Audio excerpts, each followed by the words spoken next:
एक क्वेश्चन है जो कि 2024 बोर्ड एग्जाम में पूछा गया था। क्वेश्चन में कहा गया था कि एक नंबर है 15 raise to the power n, और जहाँ पर n क्या है, एक रैशनल नंबर है।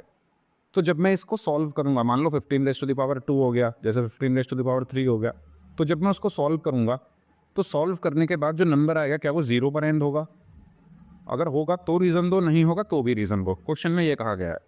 तो आइए इसको समझते हैं। सबसे पहले हम ये समझते हैं कि कोई भी नंबर 0 पर एंड होता कब है। तो मैंने यहाँ पर कुछ नंबर्स लिखे हैं जो 0 पर एंड हो रहे हैं, जैसे कि 30 और 360। अगर आप ध्यान से देखो ये दोनों ही नंबर 0 पर ख़त्म हो रहे हैं। तो जो भी नंबर 0 पर एंड होते हैं उनमें आपको एक कॉमन चीज़ दिखेगी कि प्राइम फैक्टराइजेशन में आपको 2 और 5 दोनों दिखेंगे, क्योंकि 2 और 5 मिलकर 10 बनाते हैं और 10 से ही एक 0 आती है। इसके भी प्राइम फैक्टराइजेशन में आपको मिनिमम 1, 2 और 1, 5 दिखेगा, क्योंकि उसी की हेल्प से जो है 0 आती है।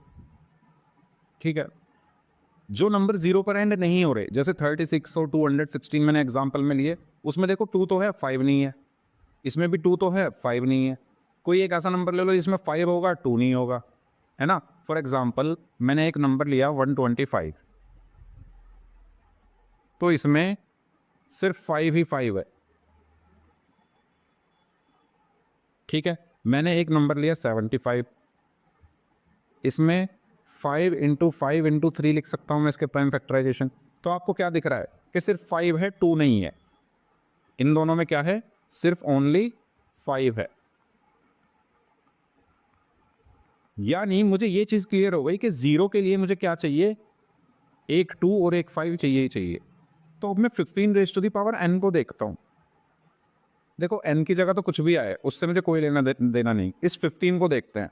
इस 15 को मैं क्या लिख सकता हूँ, 3 into 5 raise to the power n। अब यहाँ 5 है, 2 है ही नहीं, जिसकी वजह से 0 बनता। ठीक है। तो रीज़न क्या देंगे, रीज़न हम ये देंगे कि भाई एक 0 को बनाने के लिए 2 और 5 दोनों आने चाहिए प्राइम फैक्टराइजेशन में, लेकिन यहाँ पर सिर्फ और सिर्फ क्या आ रहा है, 5 आ रहा है, 2 इसमें अवेलेबल है ही नहीं। तो ये नंबर कभी भी 0 पर एंड नहीं होगा।